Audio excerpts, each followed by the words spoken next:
When I meditate, am I then becoming a deliberate creator? You see, the vortex version, that's clarified everything. It's purified everything. For a while, we were talking about the awesome power of non-resistant thought.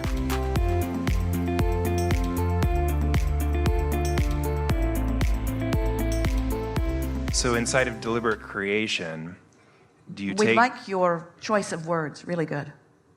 Inside of deliberate creation, yes? Do you recommend taking that into meditation or setting that aside in meditation so Really that you're good free of question. So thought? here's the thing. We encourage that meditation be only this: quiet my mind and therefore allow my vibration to rise. But then the momentum of your connection and the power of law of attraction and your inner being will take it into deliberate creation on steroids. What we like to say is tune in and then watch the movie. Don't try to make the movie in order to tune in. Accept the natural alignment and then.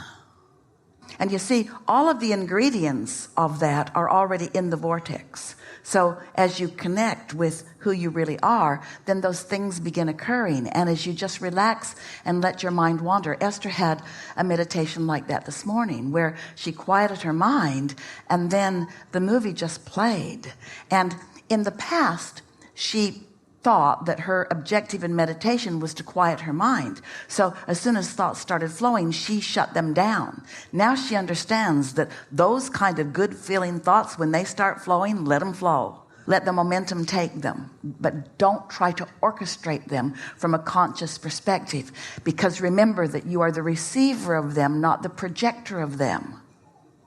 You're connecting with source so that you can receive the perspective of source. And in time, you won't be able to tell the difference, since you're the translator of the vibration into the visions, into the impulses, into the words. It's like such mutual attraction from each other. It doesn't matter who's doing what. But there's something really letting goingness. There's something really allowing, like when you have the awareness that you're watching the movie, not creating the movie. And your question really pointedly asks that. When I meditate, am I then becoming a deliberate creator? You're becoming a deliberate allower of what you've already created.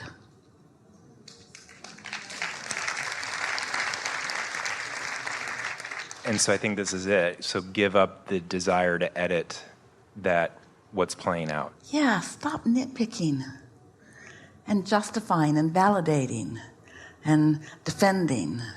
Just step onto that side of the page where you say, am I good or am I bad? I'm good. Am I worthy or am I unworthy? I'm worthy. Am I good at this or am I bad at this? I'm good at this. Am I an extension of source energy or am I the devil? There's no devil. I'm an extension of source energy. Am I liking this or is it hard? I love this. Yeah. So from meditation to deliberate allowing, I then go out into my life, or let's say that's kind of my morning and I'm now in my life. Can you shed... Before we go there, can you hold that question just for a moment? Because we want to go back to an analogy that we offered earlier that we think speaks even more pointedly to the direction of your questions, and then take us there where you want to go. So that picture of meditation that we helped you find, of withdrawing from the chaos deliberately by tuning to the silence and allowing your vibration to rise, and then how in that room lovely things just started manifesting in your mind all around you. We just wanted to take you back to that because it's a new thing that we have not said before, and it really speaks to the question that you just asked. You create a nucleus that allows the experience that you then witness. So it's really interesting, this business of, the question was asked earlier, what's the difference between the allowing and the deliberate creating? Well, they're sort of kind of the same thing. Life has caused you to indeliberately put a lot of it in the vortex, and now you're deliberately allowing, and now the manifestations at all levels of your being are occurring. And so, now take us where you were going. So now I'm in life, and I'm in life. We like your distinction. So what you're saying is, I'm out of the fantasy of the vortex. Is that what you mean? yeah, well, yeah. And now I'm going back into real life. Let's just make sure that we mean what we mean with that. So now I've tuned to the best of life. I'm ready to step into it. I guess that's what I'm saying, yeah. Well, that's what we want you to say. We set you up for that a little bit with our analogy, because it was like we asked you to withdraw from the chaos and tune to source, and now it feels to you like now you have to walk back into the chaos. But it's not like that, because the fact that you've tuned to the source made the chaos go away. Oh, it'll come back, but not right away. And the more you withdraw from the chaos into the stability of what's really going on, the more what you're calling real life will take on the contours of this, of the source, of the vision, of the imagination, the vortex version. You see, the vortex version, that's clarified everything. It's purified everything. It's taken the resistance out of everything. And it's going to manifest. It's going to manifest. And the more you tune to it, the more ready you are, and therefore the more likely it is that those pieces will manifest into your experience. This is the distinction. Remember when we said that your inner being never looks back? So you've meditated, you've found that place. Are you going back into real life or forward into real life? Okay. Yeah, so I like that. And here's my experience then of going forward into real life is, okay, everyone raise your hand, and then you find the person and call on that person to come. And for me, sometimes the experience is like, which hand am I calling on? There's benefit in every one of them. We could find benefit everywhere, and you can too. Great. So then in the mastery aspect, you said give up the sacrifice and the hard work and the effort.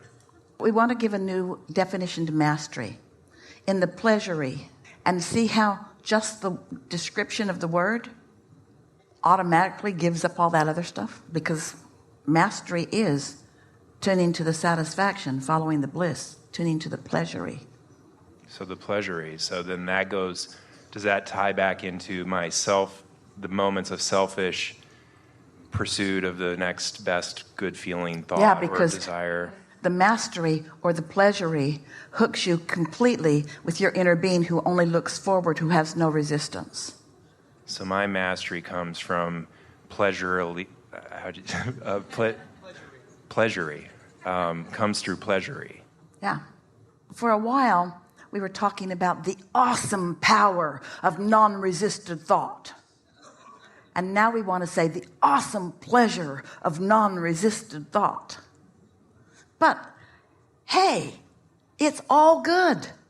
Don't try to hold yourself to only non-resistant thought. Let yourself have some step ones. Satisfy your reason for being. Let that side of the equation produce more of this side of the equation.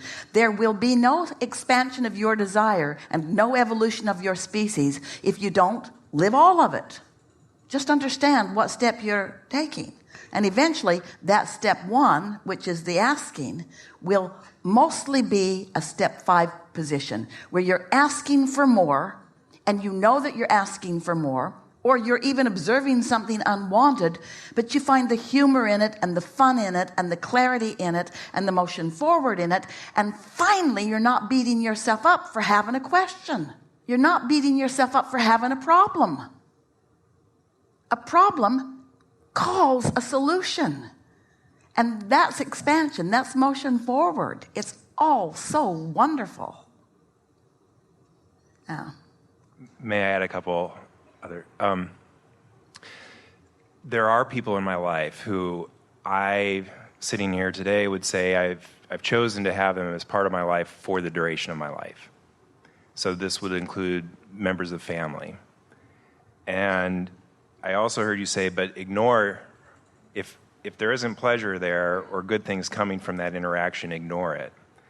I feel like by ignoring it, like I may offend, for example, that person in the family or those here's relationships. The thing. You can't ignore something without looking at something else. Think about it this way. Think about the whole consciousness of the planet, everybody on the planet. And think about how, as you find a vibrational set point, that you light up there, and then those that are matched to you light up too, and that's your world. Will you say that one more time? So imagine that this carpet is a light board, and there are thousands of little LED lights on this board, and you're one of them. What you're focused upon represents one of those lights. So you focus with your source energy about something in appreciation. So you light up. Now, every light on the board that's a match to you lights up too. And that, and only that, equals your now world. Nothing else do you have access to. So you're not going to rendezvous with them in traffic or in the grocery store or anywhere. And the more consistently you are that, then the more consistently that's your world. So in the same way that there's this world that represents this light board, or a world that we are demonstrating with this light board, every person you know has wanted and unwanted things that match their vortex and things that don't match their vortex, things that match your vortex and things that don't match your vortex. So now we want to say, talking about deliberate creation, when you say, I'm not going to think about that anymore, I'm going to ignore it, you're thinking about it. I'm not going to think about that thing I'm thinking about anymore. I'm not going to think about that. I'm not going to notice that. I'm not going to think about it. Yes, you are. I'm not going to think about that anymore. I'm not going to think about it. Yes, you are. So there's no such thing as ignoring, really, but there is selectively sifting what you're thinking about. So if you're finding something in that person that you adore or that you appreciate, you're not ignoring them. You're activating a different part of them in your vibration. You're calling a different point of attraction. And nobody feels ignored when they're loved like that. I think this then leads to my final question. So when I'm going forward in life, I struggle to discern what is showing up because of my vortex versus I walked into someone else's vortex. Well, it's attraction, attraction, attraction. So let's say it's your vortex and they've got it going on and you walk in and they attract it from you. What difference does it make? Don't try to manage the law of attraction. Doesn't matter where it's coming from.